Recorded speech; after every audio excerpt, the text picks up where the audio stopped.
All right, so we covered in the previous materials, we covered about what machine learning is, the responsible AI, the challenges and risks with AI. Today's well, the second module of that the materials are the machine learning.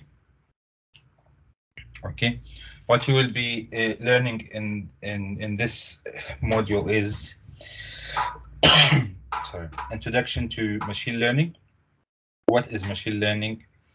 And some techniques like the regressions, classifications, clustering, and we're talking about the Azure machine learning and what is Azure machine learning, automated machine learning, and machine learning designers.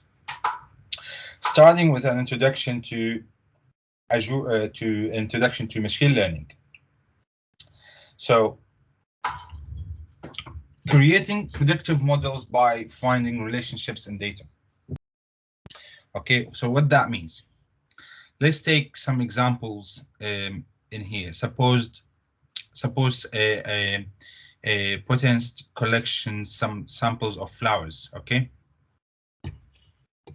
as we can see in here. So we have different types of flowers. Okay, each sample has some features such as measurements of the petals, stem, and other details. So, and the botanist can provide a label for the flower using specific name. The Latin names of each flowers spices appears in here. As you can see, we have the rose, so different types of flowers, right? The sample data is then proposed using an algorithm that tries to find a relationship between the features and the labels. Okay. So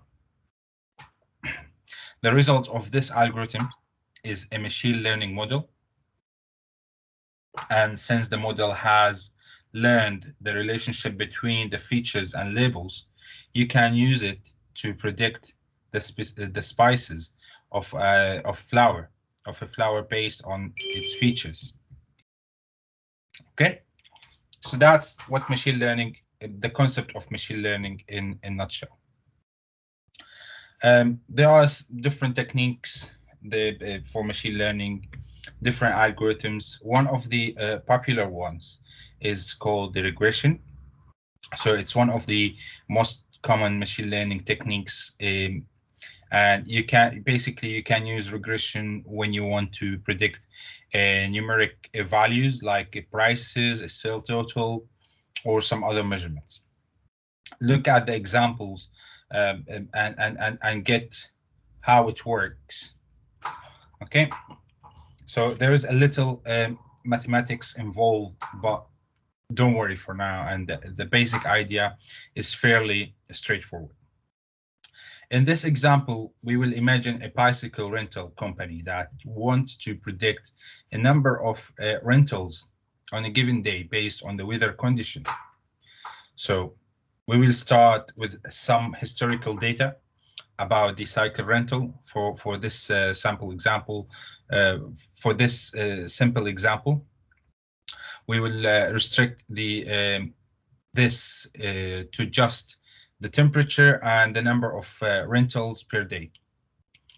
So in the reality, there would be more factors to consider. Okay, so just keep that in mind. So the number of rentals and the labels we're going to predict, and we are going to use the daily temperature as the feature on which to base the prediction. Generally, we refer to the feature or set of features as X and the labels as Y. Okay, and what we are going to do is to try figure out a function that we can apply to X and get the value of Y.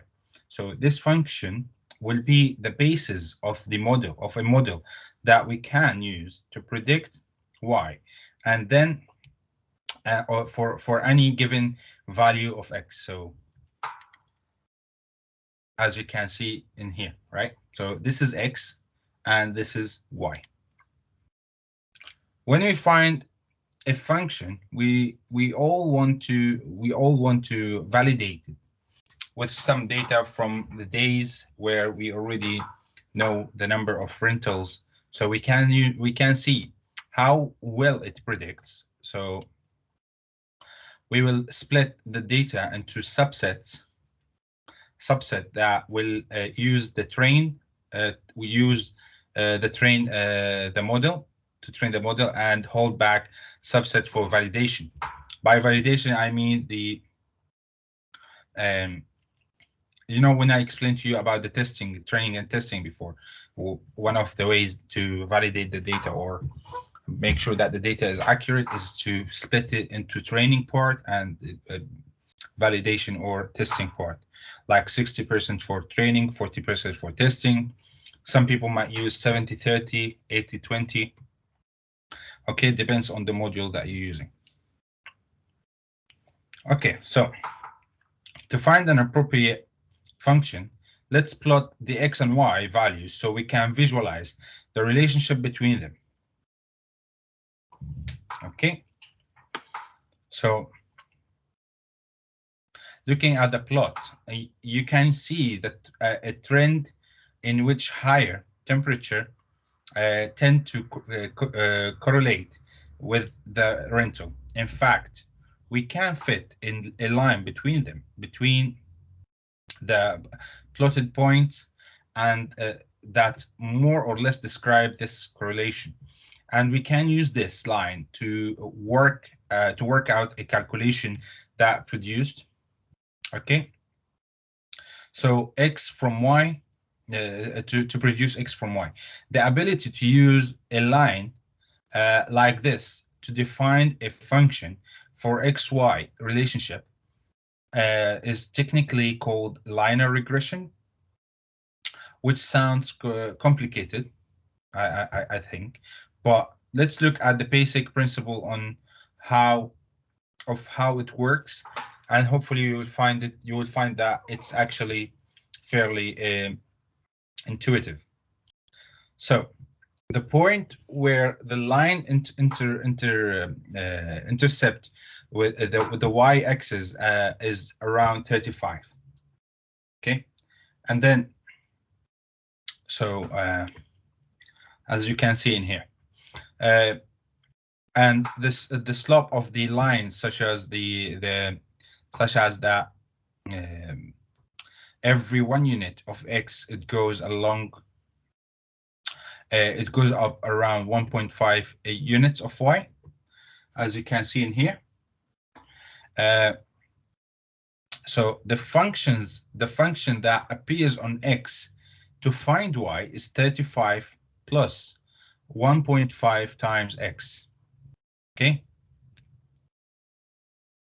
as you can see in the formula in here, that's the function for x. Now we can test the function with the validation data that we can hold back. Here's a value, the value that we get from the function temperature. The value that we get from the function temperature on those days, because a prediction of y rather than the actual y value. Okay, we wrote it with a little hat. We write it with a little hat on the top of it, and it called it y hat. Okay, so let's plot the actual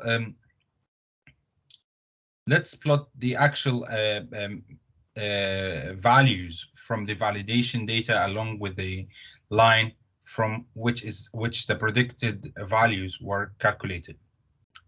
Okay, now we can see how the model predicts by measuring the difference between the predicted values and the actual values that we know to be true. This tells us that the amount of errors in the model, basically this techniques tell us the amount of errors in the model. All right. So there are various ways to calculate this error value and generate common matrix that we can use to evaluate a regression model. Now, this is just a simple example, just to describe a general concept of processing for training and evaluating a regression model. In real-world scenarios, the training algorithms would need to fit multiple features like X values to a regression function, but the basic principle remains the same. Okay, so you start with some data that contains features and labels. You use some of the data to train a regression model by using algorithms that tries to determine a function for X that predict Y, and then you evaluate the training model using the validation data that you held back.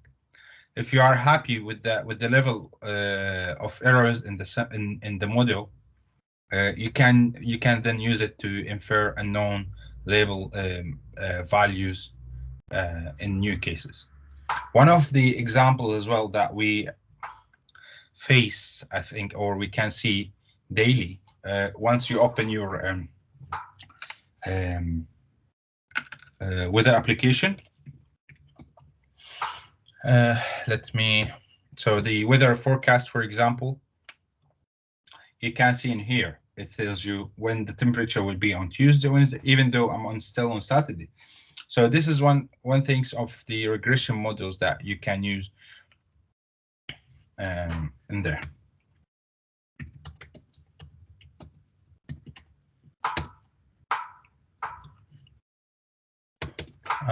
Just trying to find another example for you, so maybe it would be easier.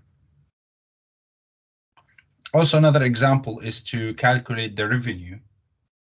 Okay, for the like some companies, they said, okay, this year will make like 2 million, for example. So that based on previous data, right? So I have my previous data, applying for some machine learning to predict X and Y. To predict Y, sorry. So I want to know if I have this number of sales, okay, how much revenue I will get in this upcoming month in there, in my business. And that's one of the things that the linear regression can be used for. Okay, you see, like most of companies, oh, last year we made like 1.2% revenue. Our aim for this year is like 2.4, for example, and that based on some calculations, some measurements on the previous data that they have. Also, it will help them to see how they can keep the movements or the work flow going in their business. So classification. So regression is a form of supervised learning model, right? And in other words, it relies on us having some data with known labels, values that we can fit to a model, which can then be applied to a new data for which we don't have the label values for. Now, look at another type of supervised learning, classification. Again, this is some mathematics involved. There is some mathematics involved in this. Again, don't worry. In particular, probabilities. So don't worry too much about the details. Just remember that the probabilities are always the value between 0 and 1, where 1 means defined 100% certainty. Just with the regression, just as with the regression, we started with some data that includes features and known labels. So we know the labels of that data, right? In this case, the features are medical measurements that might be taken during a health checkup, such as the weight, height, blood pressure, and so on. So this time the labels isn't numeric values, but it's an indicator of whether the patient is diabetic, for example, in which case the label has the value 1, right? Or not, which has the value 0. So the label indicates which the class patient belongs diabetic or non-diabetic class. The value basically, once again, once we split the data that we have into validation and training, right? So once we split it into subsets for training and validation, now we will take a training data. Now we will take the training values and apply algorithms that fits them to a function. So the y values between 0 and 1, like this, how it's displayed. Okay, so 0 and 1. Since the value can be anywhere between 0 and 1, if a threshold value is used to determine the cutoff between the cutoff where the class is considered to be 0 or 1. In this case, all patients with the features producing a value greater than 0.5 are diabetic, and those with the values below that are not. Okay, as you can see. So anything between here and the top, that's diabetic. Anything between here and below is not diabetic. So the function we've fitted to the data is an example of a logistic function. So you can think of the value as representing the probability that the class is 1. Okay, and having determined the function, a function that fits our features, a model is produced, and we can use the validation data we hold back to test it. Here's the results by applying. Here's the results by applying. I was going to say, applying the logistic model to our validation features. The function return the probability that the class is 1 or positive as a value between 0 and 1. And since there are only 2 possibility classes, there is a 100% probability that the patient is one of them. Okay, 0 or negative. Well, the probability that the class is 0 or negative is also known. It's just 1 minus the probability that is positive. The class with the highest probability is the predicted value for y. So look at the first validation. Look at the first validation case. Okay, so in this case, the prediction class label is 0. The actual label is also 0. Okay, you can see in here, right? So this one, the original one is actually 0, and the predicted one is 0.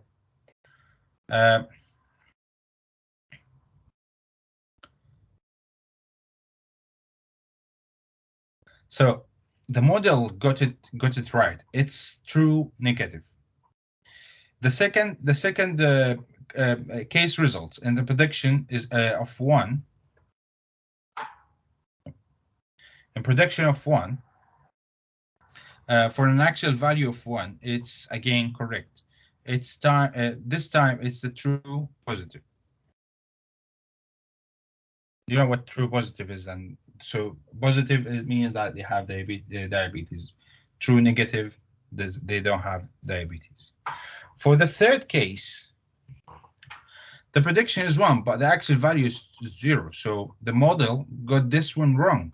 It's a false positive. Okay, it's a false positive. So the fourth one is also wrong. This time it's a false negative, as you can see. So to evaluate the model,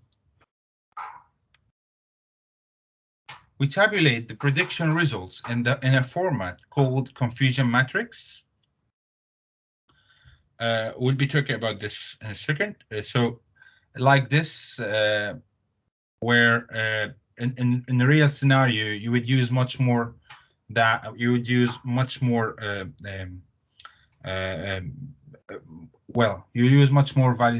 validation data than we have on this slide. So it might end up looking something like this.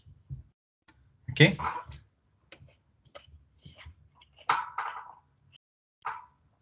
Some of you, well, I think I got a question earlier about how can I make sure that this is correct? How can I validate the data and all this stuff? So this is the validation matrix. This is one of the ways to validate the data. Okay. So if we apply a heat map to this,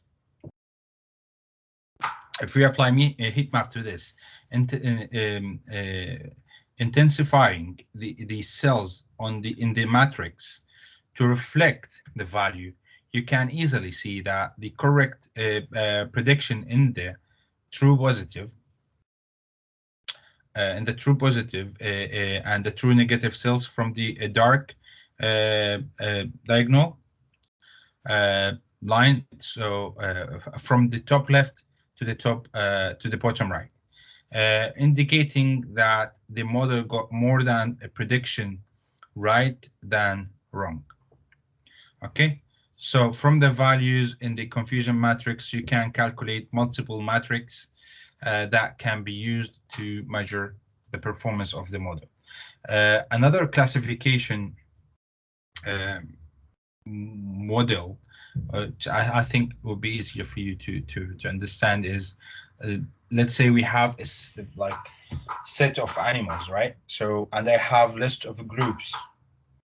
I know that I have, let's say I have dog, cat, snake, or whatever. So let me just.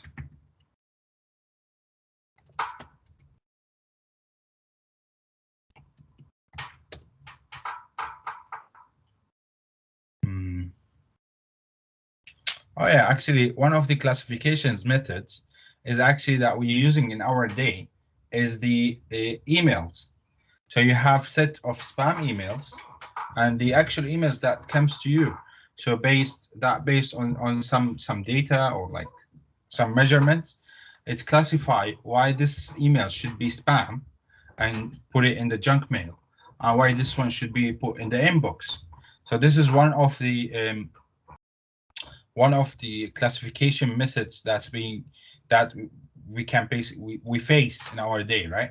So one of the I think one of the values can be, or one of the factors that can be affecting this is like, does it have malicious links, images, and all these things? So all these JavaScripts, does it have any scripts, anything that can be classified as a spam email, or if it doesn't contain this, then put it in the index email. So this is one of the things.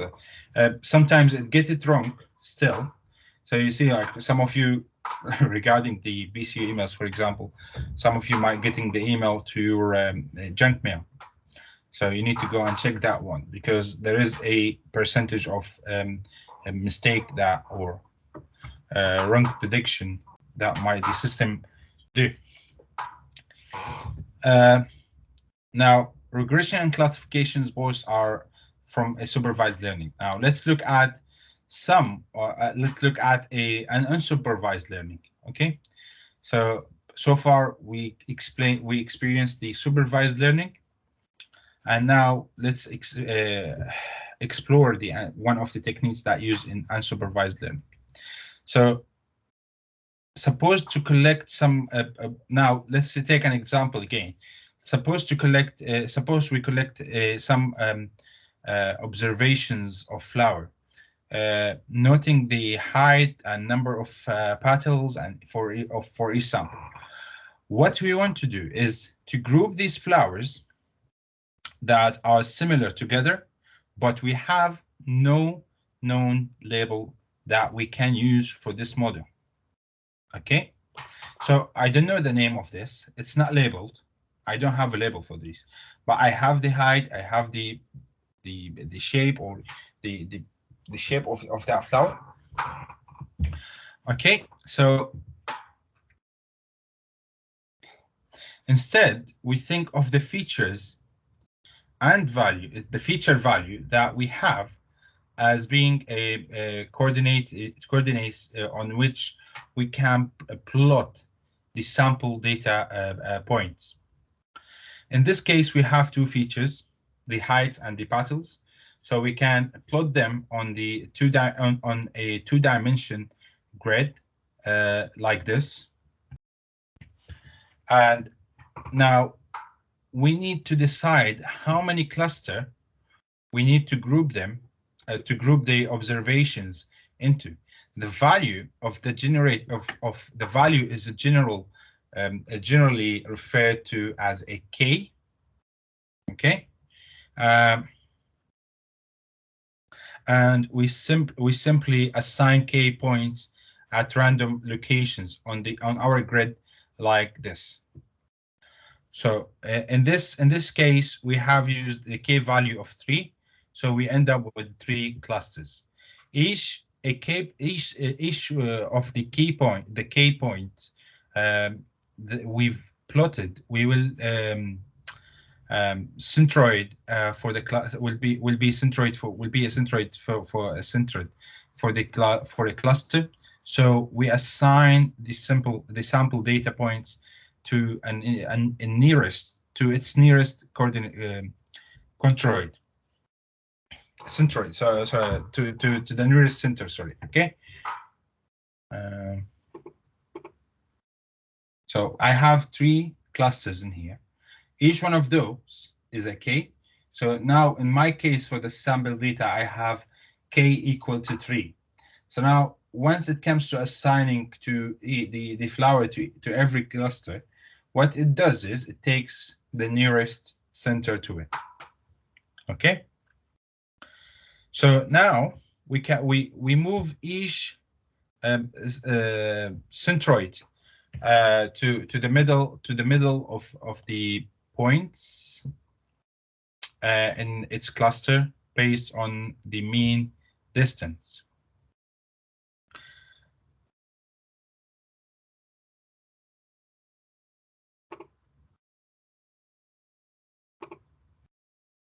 All right. So now that the centroid have moved, the sample data points might be nearer to different centroid from the one they are currently allocated to. So we relocate the sample. We relocate the samples to their nearest centroid. Okay, and then we just repeat the process until the cluster are stable. Until the cluster are stable, or we reach a predetermined maximum number of iterations.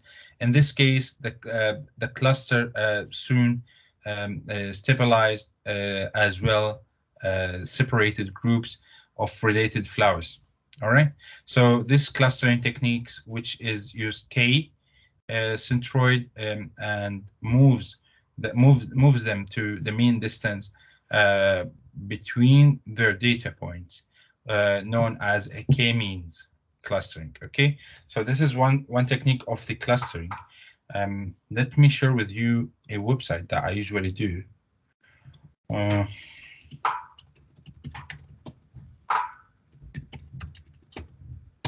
What was the name of that one?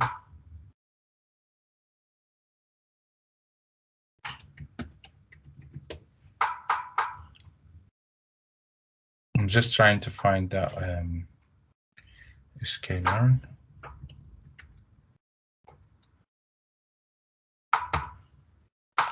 Yeah, it's called sklearn. So in this one, you can explore more about the algorithms. So they have here examples about classifications, regression, clustering, pre-processing, model selection, and so on. Okay, so on the clustering, so there are many different things. So you see here, in this case, there is 1, 2, 3, and 6. So there's 10 clusters in here for different types of data. You need to understand what the type of data is, and then find the key means in there. Assign that, okay, this is the key means of, for this algorithm, and based on that, it will define them into 10 clusters. All right. I think they should have more than one example. I used to use that a lot. So yeah. So there are so many algorithms that can be used for classification. One of them is decision tree.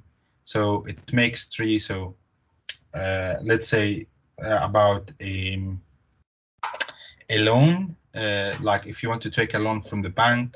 So based on this one, if this one is true or false or something, then it will decide at the end whether the loan is accepted or not based on that. Okay, so this is one of the things. Also, this is one of the techniques also can be used for image classification. I think so. It classifies the numbers, it classifies the faces. One of them is used for what's called, so to find in the written numbers. Okay, so based on the written, you write the number and then figure out what number is that based on some algorithms as well. So I'll share this link with you. Yeah, absolutely, Ali. I'll share this link with you, so you can discover more about this. It has some programming, some Python codes that can be used, and then you can modify it by yourself later if you want. So there are some. So yeah, there are some like coding, Python coding. You can use it in your own time basically, and discover more in there. Okay, so what we discussed today is like three different types of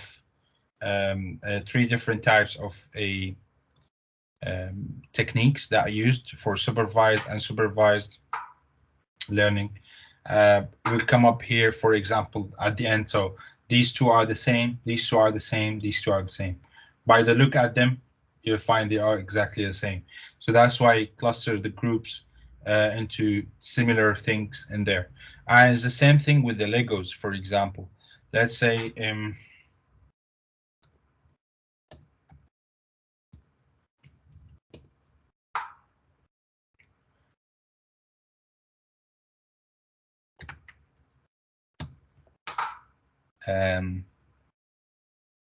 so let's say if you have sets of these Legos, right? So you want to cluster them, you want to group them based on the same shape or the same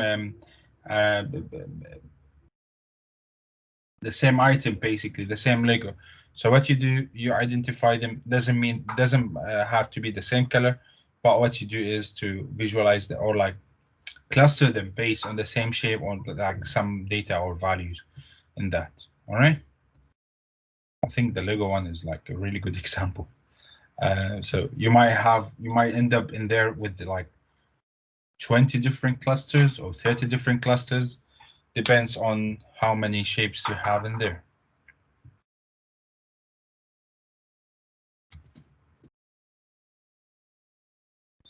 Um,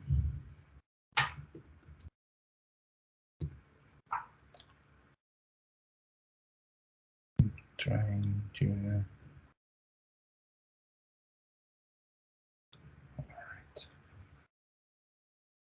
Okay, so is it clear so far? Yes, Sabir, I have question. Yes, I have a question that you just mentioned the centroid and K-means. Are they same? Hmm?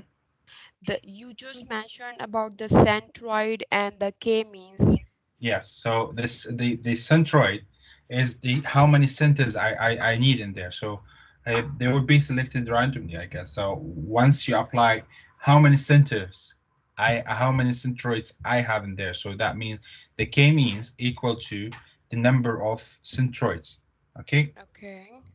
So if K means or the K equal to 4, you will see here 4 centroids, and then it will start make the cluster based on the nearest item to it, and then to identify at the end. So there will be multiple iterations till you come up with something like this. So you So see here all the flowers are the same, and here and here. okay, so in this grid, basically you give the example of the first one, which was 6 and 3, right? So sorry. So the example was you just mentioned now, in which there are three groups, and then you apply six, like six flowers over there, and then you put the centroid on it, and if you do the keep on doing the iteration, that it will keep making a cluster. So you Yes. are just basically giving the right now from the table of the clustering, you give the example of the first one, 6 and 3, because the 5, 3, 2, 3, 1, 3 is not means I'm not So you understanding that have here. 1, 2, 3, 4, 5, and 6. So that's different heights for all of these, right? Okay. But like look into this one. This one, 5, to where it's closest in terms of the height. So you see these, take these two examples. So what's the difference between this one and this one is 1. But these the patterns are the same, right? But if you look at the 4, if you may say that the 4 is close to the 5, but it has a big gap between the shape of it. It's here it's 3, and there it's here it's 8, and there it's 3. So now it's grouped these two based on this definition, or based on this data that we have. Okay, and that would make how far it is from the centroid. This one, how far it's from this centroid, for example. Uh, so it keeps out. For example, I've placed these three centroids. Okay, how far this one from this, and this one from this one. Okay, so this one be in this cluster, and these two, there might be like this one can be in here, but this one in here, and then more iterations. See, so more iterations we have in there, it will start to understand. So this is another iteration. Will it stay the same if I have them there? No, I'll have these three in this cluster, and this one in this cluster, these two in this cluster. Now another iteration till I come up to the last iteration where there is no more changes on terms of the output of that algorithm. So as much as I change, there would be no more changes, because I end up with the results I'm expecting in there. I have these two flowers are exactly the same, so that means they are in one cluster. This one are exactly the same. They are one cluster, and so on for the rest. The number, if I have more data in there, okay, if I have more data in there, I'll have end up with more cluster. Could be 10, could be 20. Um, uh, Let me try to find you another example. Um, so the other example I give you is about the Legos, right? So let's say you have 4 or 5 shapes of Legos, right? How can you sort them out into like a different um, um, into the same shape, right? Or let's say you have something like this. So I have apple, I have pear, I have strawberry. So that's I have all of them in here. So this is my data. Okay, I applied some clustering in here, and then till I shaped them into three different clusters, because I know I have three different type of fruits in here only. But I how can I come up with the, a group for each one of them? So I know that passing them to this algorithm, okay, this is a group for the apple, group for the other, group for the other one, group for the other one, and so on. Okay, because but I already know that I have three different types of clustering, three different types of fruits, for example. So this is one type of classification or clustering. Is it clear for you now? Yes, thank you. No problem. I guess I have a question that is a little bit similar. So the position of the centroids in testing is random and Yes, it changes the, yeah, okay. Thanks. no problem. So machine learning types that, as we discussed, we have supervised and unsupervised, and we have another technique called reinforcement. Okay, so in the supervised, we make prediction based on set of labeled data and provided data, labeled example and provided data. Unsupervised data, it's like data are unlabeled. Algorithm labels them by organizing data and structure the outcome based on similarities. Okay, so I have groups of orange, apple, and strawberry. So based on the similarities of those, it will organize them into clusters. In the reinforcements, I have the agents learn from outcomes, decide what to do next, and feedback. So um, in terms of the reinforcement, you can basically see it more in terms of the games. So you see that uh, uh, 20 years ago or 30 years ago, the human was able to beat the computer playing chess, for example. Okay, and now it's hard for the human to beat the computer for that.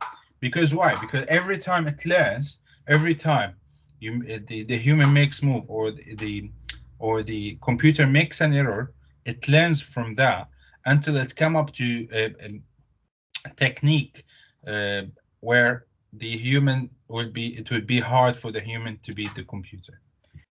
Okay, and you see that, like, I don't know if you used to play video games or something. Sometimes you select the level of the computer. Is it easy, medium, or hard? Okay, so all of that depends on the machine learning stuff that you use. Here is some machine learning model types that we have. So what do you want to do? Do you want to discover the structure? Clustering. Do you want to find unusual occurrence? Then do the anomaly detection. Do you want to predict values? Use regression. Do you want to extract information from text? Then use text analysis. And text analysis mainly used, I think, in what's called. I used it once for Twitter. So to predict what people are actually talking about, for example, what is the most trending keywords on Twitter. Probably you see it like if you go on Twitter, okay, and you see like, oh, what's the trending today? So that's based on the text analysis that's happening on people. Okay, so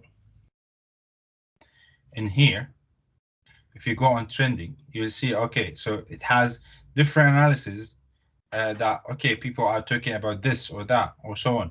Okay, so let's say Sunday morning, you see that within their text or anything that can happen, it will show you, oh, Sunday morning, mornings, Twitter, and so on. Okay, so these based on hashtags, for example, what are the trending hashtags? All of these stuff is text analysis or text mining can be used. So there are some other algorithms features hashtagging, convert text data into integer encoding features using the vocal webbing libraries. So there are different libraries that will help you to come up with these algorithms. Um, One of the things that you also see that when you do shopping, for example, on Amazon or eBay or any other platform, it shows you that, oh, we recommend this. We recommend you to buy this one, for example, while you're doing shopping. So you or at the end of the website or the page, it says you recommended products, okay, or based on the previous purchases, it recommends you to buy this one or that one. So it analyzes all these things based on the generate recommendation techniques that support vector um, SVD recommendation. So it collaborate filtering better performance with lower cost by reducing the dimensionalities. Dimensionality. Um, we see all these stuff, but I think you, we never thought of how this mechanism works, what kind of techniques that's be used, how this recommendation system works, how these emails works. So all of these stuff are actually has different techniques, either supervised, unsupervised, or reinforcement learning, or some of them called like one of the other techniques semi-supervised learning. So it's combination between supervised and unsupervised. Um, you need to I think I recommend you to read more in details about this, okay, so you understand the techniques behind it, or like something might come interesting to your attention, might come like very interesting to you, is how these devices that we have at home, like Google or Apple Pod, or the Amazon device. I wouldn't see the name. I wouldn't say the name now, so it works. Start replying to me. So it's very loud. So hopefully it's clear for you so far. I can't see the chat. Okay, very good to go. So questions for data science. Is this A or B classification? Um, is it wired anomaly detection? Okay, sorry, I have to say that. So this formally is known as a two classes, a class classification. It's used so I'm talking about classification. So it's useful for the question that has two possible answers, either yes or no, on or off, smoking or non-smoking, purchases or not. Lots of data science questions sounds like this or can be rephrased to fit this form. So let's it's the simplest and most commonly asked data science question. Who is so some few example. So will the customer renew their subscription? So this is one of the examples. Is this image of a cat or a dog? Will the customer click on the top link? So this is kind of clarification, either yes or no, on or off, subscribe, unsubscribe. So these things. In terms of anomaly detection, um, in terms of the anomaly detection, this is particularly useful when you what you are looking for, of course, for rarely that you haven't had a chance to collect many examples of it, like equipment's failure, or it's also very helpful when there's lots of variety in what constitutes not normal, as the credit card fraud, for example, detection, for example. Some examples of this one is like some of the questions that might be asked. Is the pressure reading unusual? Is the internet message typical? So these are some questions in terms of the anomaly detection. Is this wired? So uh, regressions, when it comes to regression, so when you are looking to a number instead of class or category, the algorithms family to the algorithm family to use is regression. So, and one of the examples is what will temperature be next Tuesday, as I gave you like the examples um, uh, of the weather application that you have on your phone. So you see, okay, I'm going on a trip next Monday. What's the weather gonna be like? Okay, so you need to check that. So, and what will the fourth quarter sales in the UK will be? All these questions are regarding regressions when it comes to this. How much or how many? So when it comes to clustering, the questions about how data is organized belong to unsupervised learning. There are a wide variety of techniques that try to tease our structure, to tease the structure of data. So one family of these platforms clustering is um, aka a chunking grouping, punching segmentations. Uh, they seek to separate it out the data into intuitive chunks.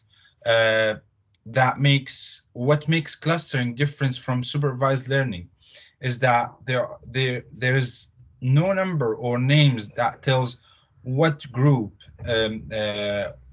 each point belongs to, or what's the group represent, or or even how many groups there should be. Okay, and in terms of the reinforcement learning, where should I place this ad or on the web page? So that's the viewer is most likely to click on. For example, should I adjust the temperature higher or lower, or leave it where it is? Should I vacuum the living room again, or stay plugged in my um, sharing a station? So all these questions belongs to like reinforcement learning, for example. These are the type of questions when it comes to decide whether this is classification, anomaly detection, regression, clustering, reinforcement, and so on. Now, with the machine learning, we want to discover more about the Azure machine learning. Okay, so what is Azure machine learning? Azure Machine Learning is a cloud-based platform for machine learning. To use Azure Machine Learning, you need a Microsoft Azure subscription. I know that we are sorting that out for now. In that subscription, you can create Azure Machine Learning workspace. A workspace is logical container for resources you need to arrange machine learning projects. One of the most important resources is compute. You need this to run machine learning workloads in the clouds instead of on your local computer. Okay. You will also need to manage the data to build machine learning solutions. You can use data to run experiments on compute resources. Often, your experiments are used to train models. Okay. Um, So your experiments often are used to train models, which you will register, manage, and manage on your workspace. Okay, and when you are ready to use your model in application, you can publish them as a service that you can be accessed over HTTP connection. So hopefully this is, you remember like the model, what was it, as a service that we discussed in the cloud. So this is one of the services that we discuss in the cloud materials as well once you want to publish your work or project. Okay, so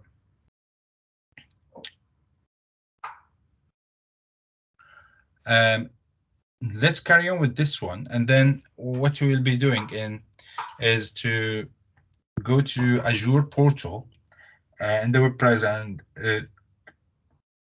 basically, because I think some of you had an issue with the Microsoft Azure subscription, we need to fix that so we'll be able to demonstrate a few things to you. But anyway, let's carry on with this one. So automated machine learning. Automated machine learning in Azure. Machine learning provides the easiest way to train machine learning models for regression or classification, forecasting, for example, which is really just regression with a time series element. So there is a visual interface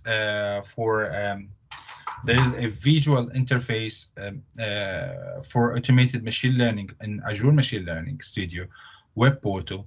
You just need to supply the training data and select the required model type, and Azure Machine Learning will do the rest for you. So later in the lab, basically, once we start experience the labs, so you will get a chance to um, um, try these things by yourselves, and we can demonstrate a few things once the subscription is done. In Azure machine learning, multiple steps workflow to separate data, train model, and perform models management are called pipelines. Okay, so the designer tool in Azure Machine Learning Studio enables you to create and run pipelines by using a drag and drop visual interface to connect models that define the steps and data flow for the pipeline. You can either use the image on this slide or and the notes later to see the overall process, and maybe you can try it basically to evaluate some of the models. Okay, so just to describe this, on the left side of the slide, you can see the overall workflow for using the designer. So start with creating pipeline. That ingests and pre-processed a data set before training and evaluate a model. So when you are happy with the model, create an interface based on the training pipeline, and we'll come to the most of, well, and then I think the best way is to demonstrate this in practical, so it will be easier for you to understand, to be honest.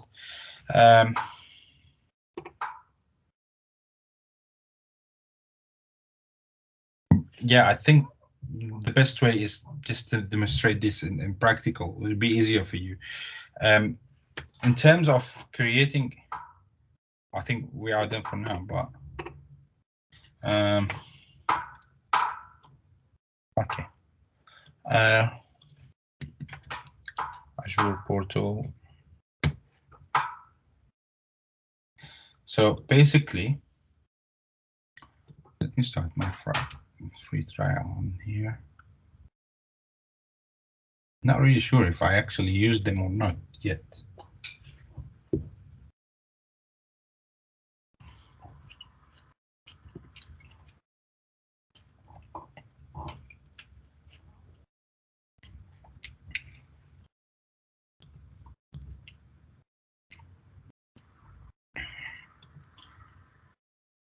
What? Something wrong with Azure, to be honest. I don't know what's happening there.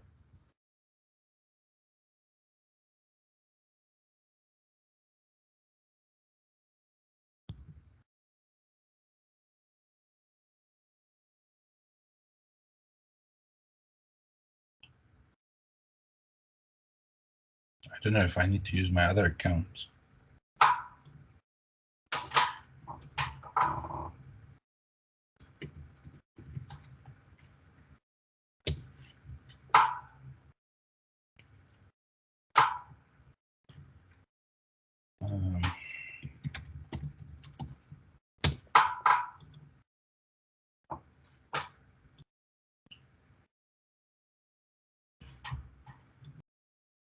Oh. Okay. Is it clear for you guys? Do you have any questions? Anything?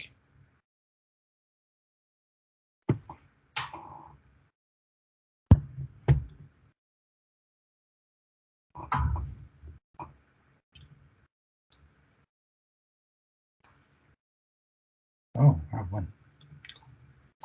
So basically what you need to go to do is create a resource group, for example, at the beginning, and then if you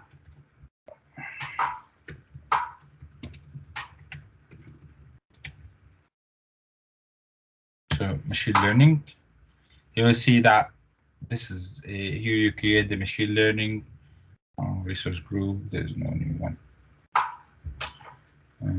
No testing. Okay.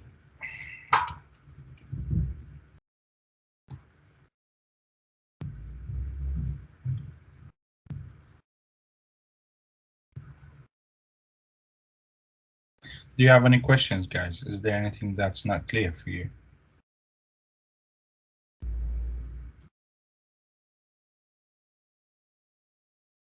You already have all these steps in the labs.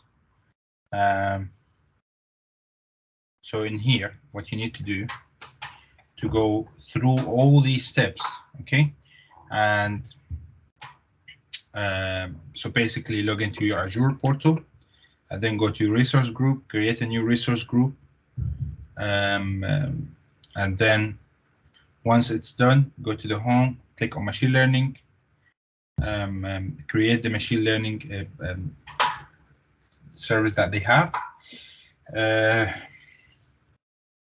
Once it's validated, it will tell you to launch the studio. So still in progress in here. So once you launch the studio, basically you can add compute in there and carry on with that. To be honest, working on machine, like using machine learning on Azure, much easier than what we actually do. Like, I mean, like as a researchers and like work programmers working in general, using Azure way much easier, to be honest, because if you want to go to collab, like let's say you want to write an algorithm for yourself, might take a while.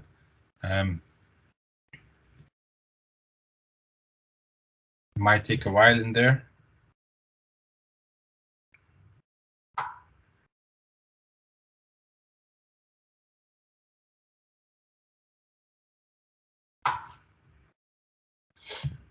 So for you, to be honest, this is the best way of discovering or like working on Azure. Yeah, that's one of the water quality one. Yeah, forget about this one. So imagine the amount of libraries we had to import in there, and then working on the all these attributes or this data type of data. Make sure that everything we have is correct. We have the mean value of them, the maximum, the minimum, and so on.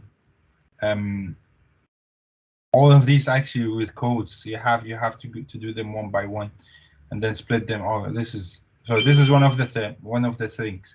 Probability features. So I have 60%, 61% of the data sets tells me that this is not safe for the human to drink.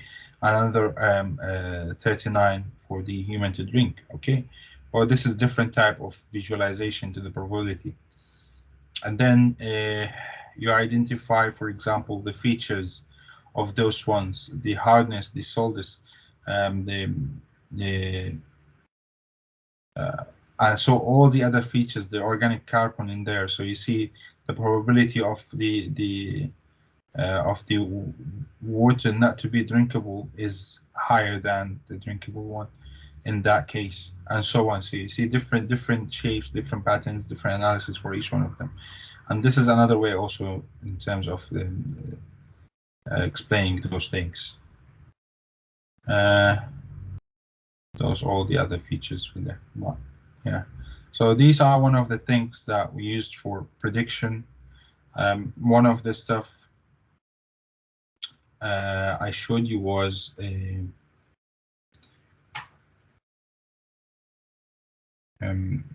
that the temperature prediction. So that can be a regression, for example. I don't remember these stuff. I've done them like ages ago, to be honest. These things, whether it is disease and diseases, not diseases, and stuff. I need to refresh my memory on that. So this is all these kind of stuff, codings and stuff to come up with these things. Yeah, yeah. This is heart disease data. Yeah, so it shows me like logistic regression coefficients. It tells me each one of those features that I have in there. I'm just trying to show you an actual example of what we do, so it will become clearer to you why we're using this or that. So imagine that's from 2020.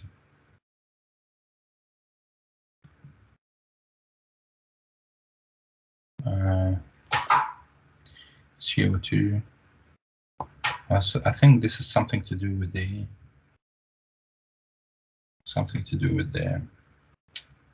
oh yeah, this is for my masters. This one, I think I've done this. This is the federated learning algorithms and stuff. No, it was fun. Not really. But yeah, there's so many things. So instead of you doing everyone code by code and see like what you do there, instead of that, you just do them like drag and drop in there. So like this one, so you have data sets and then normalize data and split the data two classes logistic regression, and then you have to train the model, and then you see the score of the model, the splitted data with the trained data. Okay, you test them and then you evaluate the model, and then you see, okay, oh, that's it, that's what you need to do. Okay, it's become much easier for you. So you go to compute, add new one, and you carry on with all these stuff in there. So you have all the details in terms of how to create these things in here. Okay, I think we completed this lab one. I mean, completed up to this lab. You need to go through it and see how it goes with you. Okay, I'll sort out the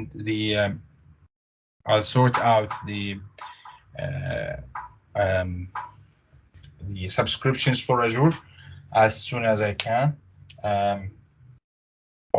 That would be it for today, to be honest. Like, covered two parts of the module of the machine learning. That's in terms of the machine learning part, if the foundation of machine learning. The other part is, let me check.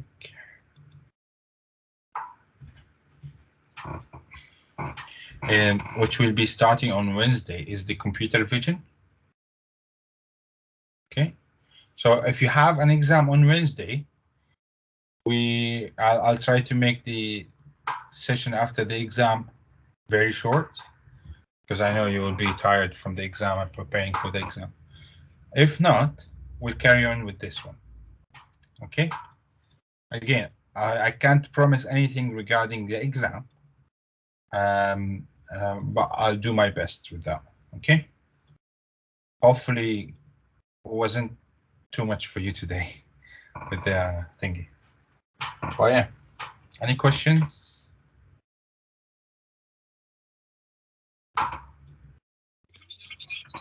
Just a quick question, in terms of data, you're putting your data in Azure machine learning.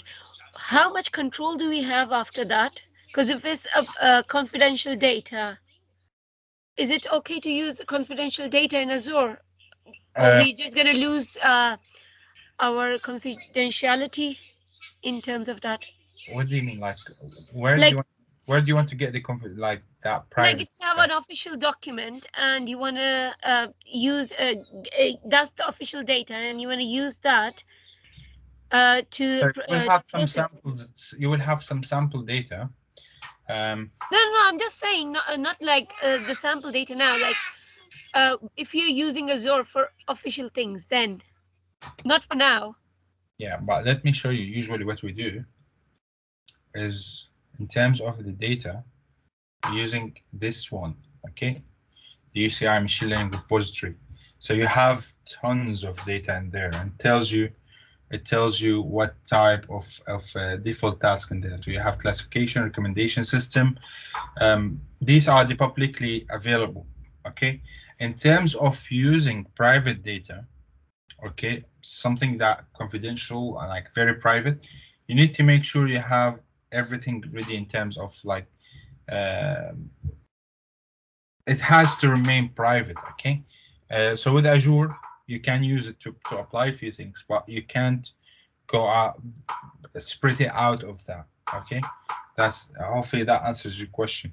But Yeah, yeah, thank you. but yeah, like you have to make sure you all the paperwork's like later in the future when you come to work with a private data or confidential one, you have to make sure that all the paperwork's, all the stuff that you do in there are clarified with your managers and stuff, so you would be able to use it, and there would be policies on how to use that data, on what you are allowed to use from that data. Okay, so Yeah, usually what we do, we like sometimes if we have columns of the names, for example, or emails, we drop those. Okay, so we don't have in our data, we don't have any kind of names or anything, so it will become easier for us to work with the data set. Okay, because anyway we don't need them, we don't need the names, we don't need the emails, let's say, when we do some machine learning technique, applying some machine learning algorithms in there. So that's part where you have to do some cleaning on the data, some pre-processing basically. Does that answer your question? yes, it did. Thank you. Good, thank you. So do you have any questions, guys? Anything else?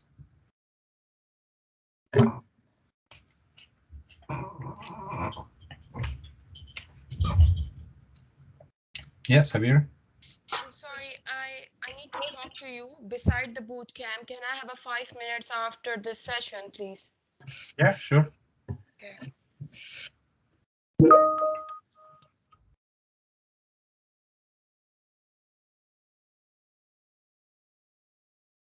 So yeah, regarding the 12 documents in there, you see you start with the first document, with the first playbook in there. Okay, so if you go to the class materials, so far what we covered the first one, where you have all the supervised learning and unsupervised and so on. Okay, so Mohammed, sorry to interrupt you. The thing is, so we start with the playbooks, playbook running machine learning experiment from there onwards. Is that correct? yeah, so yeah, it runs some machine learning experiments in there. Okay. And I'm just checking the other experiment. Just give me a second. Yeah, so we covered the first two. Labs, basically, or first two playbooks. Playbooks, yeah. So yeah, you just go there and like you can basically follow the labs, and it will be hopefully it will be easy. So if you need any code, anything, we already provided you with that one. So you see there is some coding in there. You might need some coding in there or something. So we already provided you with the code, Python code or programming code for that particular part. Okay, so don't worry or don't panic with the coding stuff. So yeah, we covered the first two ones.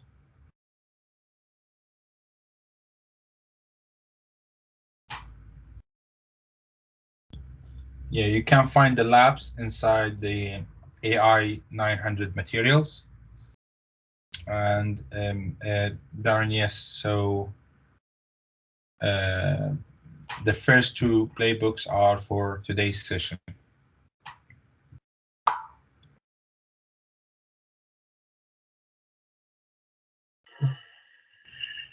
Sorry, and those playbooks, do we have to use the Azure portal? Yes. Because my subscription has also expired. Yeah, I'll try to solve this issue by Monday. I'll make sure that it's solved hopefully by Monday, so we can continue with our labs.